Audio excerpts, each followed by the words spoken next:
เจริญพรพุทธศาสนิกชนคำกรคำสอนตามแนวของพระพุทธเจ้าวันนี้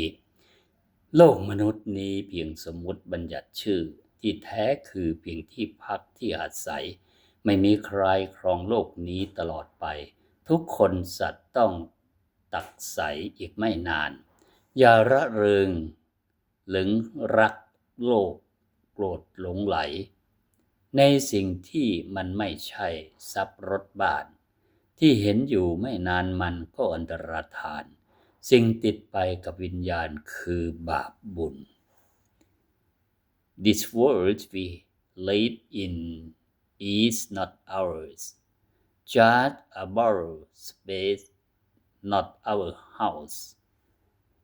no one can rule it endlessly all life must end eventually be not misled by pride, passion or greed.